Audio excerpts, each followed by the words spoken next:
Dito tayo, ate. Basta ano lang tayo. Anong tawag dito? Sige, ipakwento natin kay Kuya nga ulit. Kanina hindi ko kasi na-video yung part na ano, na kung saan kayo kumukuha ng kung saan kayo, yung raw ninyo ay saan kinukuha? Yung raw products na soybeans. Sa soybeans mo, sa Cabanatuan kami kumukuha. Tapos, sa Talavera, minsan kumukuha kami dito sa CLH. Si yun dun sa Pangasinan, mayroon din sila. Kaso lang, pagka nag-harvest na sila, ginagawa nilang kuwan, yung puro binhi. Marami din kumukuha dito sa atin. Ang problema nga lang, yung mga iba, puro binhi ang ginagawa. So, tapos yung binhi, saan nila tinitinda? May idea ka? La Union. Kung hindi La Union, Ilocos yata. Kasi ang parang Negros ang number 1 producer dito sa Pilipinas hindi ko matandaan, parang ni-research ko yun, parang Negros. Somewhere in Negros yung talagang nagpo-produce ng soybeans. Saka Isabela. Ang alam ko ma'am, yung dyan sa parte dyan, sa parte ng Bisaya, is yung tanim niya, ginagawa niya din, pinaprocess niya. Hindi niyo po, so hindi niyo sinubukan yung pag magtatanim kayo, tapos yung ani niyo ipo-process niyo? Wala kami pagtatanim. Wala po kayong bukid dito. Sinabi po dati ng ng Pilmet, magtatanim kami. Wala po kasing pagtatanim.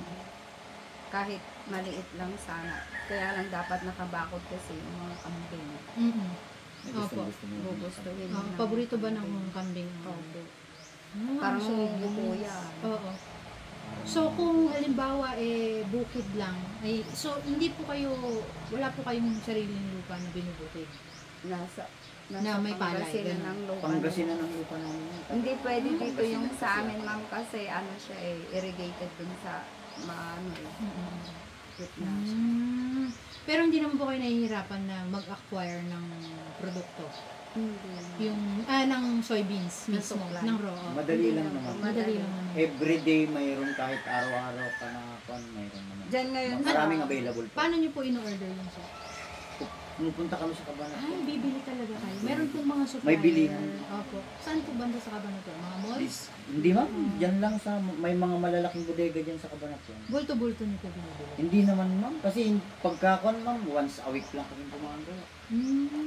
Yung pong halimbawa yung isang production niyo, gaano karaming soybeans ang normally ginagawa? Depende sa order, pag may maraming order, kasi itong sa soya is pag gumawa ka ng soya, 10 liters, 1 kilo. Ano 8 to 10. 8 to 10 liters. 8 to 10 liters. Kung po siya talaga, concentrated siya. Pero yung mga iba, hindi ko lang alam kung ilang litro ang ginagawa. Paano niyo po nilalagyan ng mga flavor? Halimbawa ito po, melon siya. Pakita natin. May juicer kami. May mga flavorings may mga flavor na siya. nilalagay. Melon at saka may mga itong kay Tita S. Yung mismong talagang raw din, ginujuice nyo, tapos ibine-blend po ninyo dun sa ano. Opo naman yan. Naligo po ako. Pag wala ng raw, Cacao. Meron din silang coffee nito tsaka milk. Ay, plain. Ayan, plain. Plain. Meron silang plain. Mas masarap yung plain. yung sa cacao po, May less sugar po kami binibili namin para sa yung cacao diabetes. mismo. Ayun. Po? Yung sa cacao, binibili po namin yung powder niya na cacao. Powder na cacao. Kailangan powdered. Powder. Para mas madali siyang ihalo. Parang chocolate Dati din siya kumukuha po kami kay Ate, Leia? anong company ni Ate, Si Ate Weng, Imana. Timana. Oo, kilala ko yun si Ate Weng. Gumagawa siya ng yung pastillas na cacao. Opo, dati sa kanya po kami. Opo, ngayon, Hindi na po kasi Hindi na siya nagpa-powder. Maganda po yung peanut niya. Yung, Masarap po yun. opo, natikman ko na yung pagkain niya. Yung products niya. Actually, ang halos lahat ng mga products ng SGPM natikman ko na. Yung iba, mostly nung fiesta. Dito lang. Nung nag-exhibit. Oo, nung nag-exhibit. Doon nagulat nga yung mga tao, may mga ganito pala sa gitna. Kaya nga, sabi ko, from then on, sabi ko, makikipag-ugnayan ako kay Ma'am Rhea. Para lahat po ng mga events, katulad nitong recently, nagpunta kami sa Espejo. Opo. Espejo Farm. Para i-feature yung fruiting season. Tapos nung nakaraan yun namang, ano yun, mamimitas ka ng fruit, ng ubas. Dito po. Oo. Ayan. Ito pakita natin yung mga products nila. Ito yung 500 grams to. 500 grams na tofu. Pure tofu to plain. Pero meron din silang ini-incorporate ng mga veggies para mas healthy. Ayan. Sa mga hindi nakakaalam, ang produkto ng mga ito, lahat ito, ay idea lahat nitong mag-asawa. Ayan, lahat sila ang may utak, no? Na ano. Paano niyo po naisip itong ganito? Kasi po, sa dami ng sakit lang po ngayon, yun lang po ang, yun So, ang advocate namin na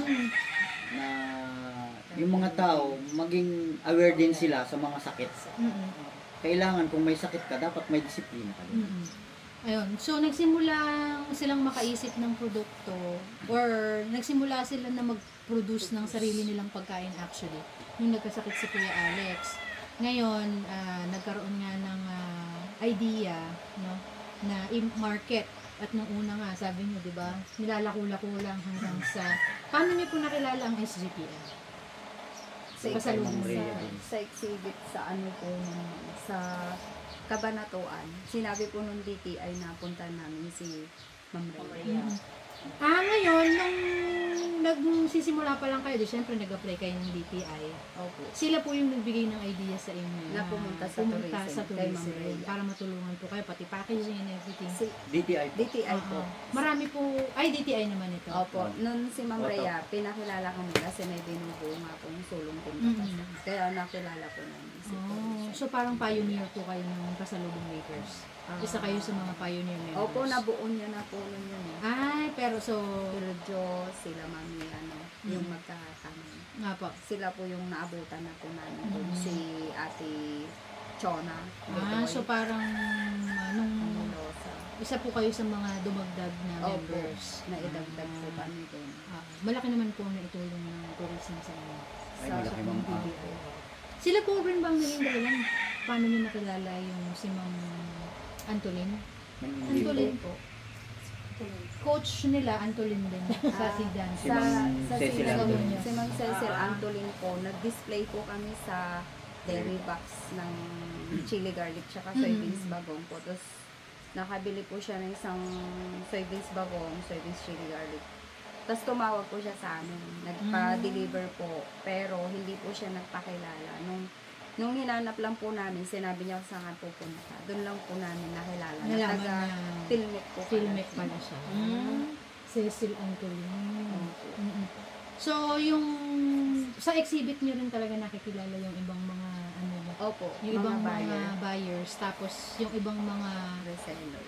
At saka yung mga parang naging network ninyo pagdating sa halimbawa sa mga machineries. Hindi pa kayo binigyan kasi merong DOST din na nagbibigay din ng mga machineries sa ganito. Naka-set up po ako, ma'am. Kaso lang, Ano nangyari? Next year. hindi ko naasikaso yung sa mga machines kasi nagtaas sila ng machines kaya hindi na i-grant pa sa akin. Paano nagtaas po? Nagtaas sila ng presyo. Yung mga supply. Mga suppliers. Nabago po So yung parang presyo. yung bidding hindi natuloy, ganun? Or... Kung ma'am, nagpapakot uli sila, yung naibigay sa akin na pondo, mas mataas na. Kaya naghahanap kami ngayon ng mga ibang suppliers. Pero na-approvehan. Approve na siya. Kaso hindi pa lang talaga nabibili. Ganon, Hindi pa kumbaga, po hindi pa na nabibili. po-procure. May pondo na po. Yung sa procurement po Anong kasi machine yun, sir? grinding machine, tapos stainless tables, at saka coding machine. Sir, sabihin niyo ako pag dumating siya para i-cover natin. Alam mo kasi magandang ano yun eh. Magandang pa-boost ng moral ng mga natin. Nagka-condom kasi hindi ko din siya kasi kasi ako lang Basic. mag-isa. Hindi. Ay, paano hindi mo meron naisip na naman, mag-hire? Wala ba kayong anak? May Wala pa kayo wala anak? May ilang taon na po kayong kasal? matagal na po. 2007. Pero wala po kayong balak mag-anak? O talaga? Naku, Wala wala talaga, nung nakunan nakunan po ako. Nagpapaalaga Alam po. mo na, marami silang anak. Pag-supplier ng ganyan. Sorry po. Mga nakikianak-anakan lang. May mga pamangkin po kayo. Ganon. Pero talagang dalawa lang po. Well, hindi niyo po naisip na mag-hire ng Kasama. assistant? Mag-ganon May lang? may mga May kasama naging- po kami dyan. Pero hindi siya yung regular na Pagka may process lang po kami. Puro puro sila lahat. Kasi po nung hindi pandemic, everyday po ang gawa namin. Kasi yung taga Tarlac dito sa Victoria po, everyday po yun kumukuha. Pagka-process po namin, maski gabing-gabi na, nahatid po namin kay ng Arlene Dumayas. Siya po yung nag-encourage sa amin na magpa-DTI. Tapos siya po talaga yung tumulong sa amin sa marketing.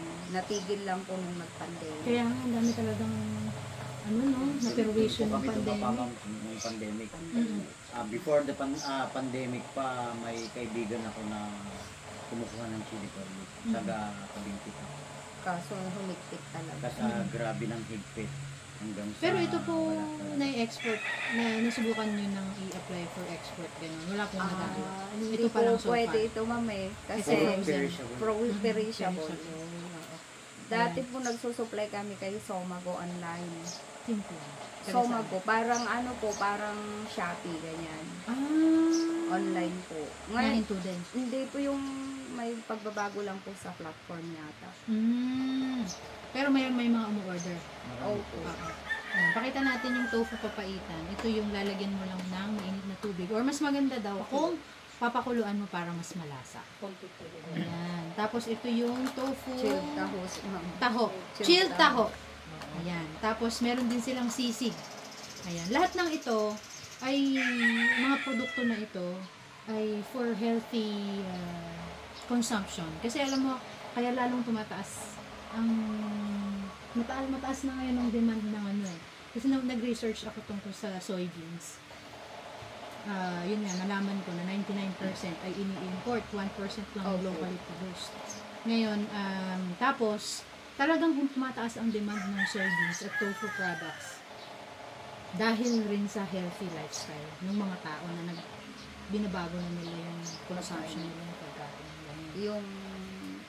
Yung nakasama natin yung sa exhibit sa Manila, no ba? Breast cancer. May breast po siya. cancer. Soy milk lang Soy po milk yun. lang. Hindi pa galing sa kanya. Iniinom niya. So far, buhay pa naman. Opo, kasama po namin. Siya nga po yung nag-testimony. Kagaling. So, yun yun. Saan po kayo nakakarating pag sa mga exhibit? Ilocos. Manila. Mega Mall po. Mega Mall. Sa, Mega Mall. Sa vegan po, Ay, oo, nabalitaan ko yung 18 days po, vegan. doon sa vegan. Pagka ganun, hindi kayo nahihirapan na magdala. Medyo mahirap, pero nagtsatsaga po. Kasi kailangan po namin maipakilala. Kung dito ka lang, di mo naman may spread yung... Naubos naman yung products nila. Medyo naman po. Inano naman nila, parang tawag doon, pinangkilik naman doon. May natira. Meron po normal. Last year, mas malakas po siya. Unlike ngayon kasi nagkahiwalay po dun yung food. Yung pinaka-food court po kasi nila dati, magkakasama po kami, naihiwalay, malayo. Kumbaga, sasadyain pa yung ibang Pero may regular kayong pinupuntahan ng exhibit? O, basta po in-invite kami ni DTI. Ngayon po, isinasama kami ni DTI sa Kadiwa ni Pangulo. Oo. Palayan City. Kaso, Sa 29 po, nasa Meron ulit. Palayan po kami. Meron. Sa Kapitolyo. Kapitolyo po. nandun nga yung Kaya mag-production kayo ng 26, gano'n. Dito kami po production Sunday, ng 28. 28. 29 kayo Balik pupunta ka, ng balik ka, Palayan. 28. Babalik ako nun. Baka sakaling makasama ako Tapos sa May Kadiwa. Sa Palayan, ano? May 2 and 3 sa NUST. NEUST. Sumakabayan. Sumakap. Sumakap. Nakakailang exhibit kayo sa isang Di po pare-pare, depende po sa Minsan wala sa isang buwan. invitation. Opo, depende po sa invitation ni DTI. Nung nakaraan, Muñoz, nung January. January, Malaking Muñoz. tulong ng DTI kasi Ay, Malaki malaki po. po ah. no? Oo. Marketing po. Kasi eh. nandun, Sa marketing. pero trabaho ng DTI din kasi. Okay. Support na. Lalo na yung mga local, sila talaga yung nag-push sa mga Oo. small and medium enterprises natin dito. Micro, small and medium enterprises para Promotion ng Ilang- brand. Ilang taon na ang nag-ganito? Ilang taon na nga po pala. 5 na mahigit, ma'am. So, nung magkakasama tayo nung pinapagawa. Kung meron na po ito. Meron na yun. O, tingnan mo, meron na In-stock pala. na Hindi namin. sa akin. Yung mga kan po, Naglalako stickers po lang natin, kami na- DTI po ang Kaya nga, nag-design. oo. Dati nung yung bagong po namin, pangit Itong pa mga yung to, leveling DTI. namin. Packaging. So meaning nag-level up. Opo. Oo, kasi inayos po tuturuan lahat din, may yan. training niya. Ginagastosan po ni DTI itong... Buti kuya, hindi ka nagtitrain ka ba nung gustong pumasok sa ganito? Nagtitrain din po kami. O, tinitrain mo yung mga tao o ikaw ang nagtitraining? Ako nagtitraining sa kanila. Oo. Kumusta naman? Okay naman. Pero minsan kasi alam mo na pagka tayo, sinasabi natin yung totoo kung ano yung process. Okay naman. Basta gawin lang nilang negosyo. Maganda din kasi ma'am ito, lalo na sa mga schools. Kumusta naman ang ano? Kita? Okay naman. Nako-cover naman ng pang-araw-araw na ano, Cover naman. yung pang-araw-araw na gastos. Kasi Kaya- dito lang naman po kami kumukuha ng kita. Malaki ang naging negative namin. Kailan ba yun pa nasiraan kami ng product namin? Ay, bakit? Kaya? Nasira lahat yung rep namin. Ay, sabay-sabay?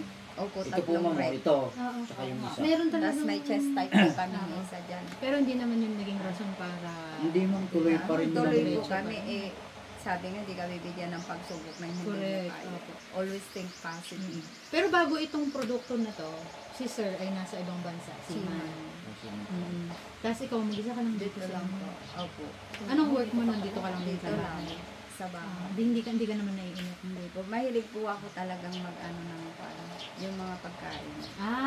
Si ate pala ang ano, ang may brainchild ng mga... Sasabihin niya ma'am, ganito Sasabihin gawin mo, ko ganito siya na, ako magluluto. Siya po magluluto, ako lang yung Oo. Recipes. Tapos unti-unti nakakaisip kayo ng mga produkto. Nag-burger po kami dati. Medyo oo. ano lang po namin ngayon. Pinigil. Ay, bakit po? Ano po, nagko-concentrate kami dito. Mas mabili. Pero okay naman po. Mas mabili ito. Yung mga Depende ganito po na eh. subo. Depende din sa lugar. Kasi ang mga tao ngayon, tamad nang magluto. Oh, Yung burger rehit iluluto, lang. burger iluluto mo pa, bibili ka pa ng tinapay, papalaman mo pa sa tinapay, bibili ka pa ng lettuce. Marami pang May kayo. naghahanap pa ma'am Ano yung eh. cubes nito na pinirito na. Ngayon naggawa Kaya kami ng naggawa ready din. to eat. Tapos, Minamarket ko po ngayon. ano? Di cubes. Ready to eat na o piprito pa? Ready to eat na, Ready to eat. re-reheat na lang po Re-reheat or na lang. microwave lang. Ano. O, di ba? Anong tamad? Good for ilang days yung mga ganun. Kasi Matagal 6 months din po basta naka-freezer, ma'am. hindi kayo nagpo-preservative. Ay, Ano hindi. po? Ala po. Lahat ito puro or Opo. ano Wala to? pong preservative. Kaya Natural. po, kaya Ah. frozen po lahat. Oo. Kaya sa frozen ma'am, kahit ito walang preservative po yan. Pag Puro nilabas na po frozen to, siya. mabilis siyang mag-amag. Oo. Kailangan. Kailangan iluto na talaga. Ipakita natin yung ano nila, ma'am. Yung, Yung kanilang DTI. Teka, pakita natin. tama. Ayan. Ito, kumpleto sila sa Ayun, BIR. Permit. wala pa rin. Ayan. BIR wala pa. Wala pa dito yung BIR. Pero okay lang. So, permit. Meron silang sanitation. Siyempre, may DTI. Ayan. Tapos, siyempre, ito, mayor's business permit. Ito naman, ito pinaka-importante. Meron silang FDA. Oh, di ba? Siyempre, BIR, Bureau of Fire, Barangay Permit. Ito, meron sila nitong negosyo center. At saka yung, ano ba to? Yung BMB Certificate of Authority. Ayan. Ito yung kanilang wall of permits. Ayan, kompleto yan sila. Oo. Ayan, oh. Ay, talaga naman. 3 beses na na-awardan ng Most Innovative. Ano yun? Pwede akong pumasok? Tingnan natin tong mga Most Innovative Products. Ano, tinitingnan ko lang siya.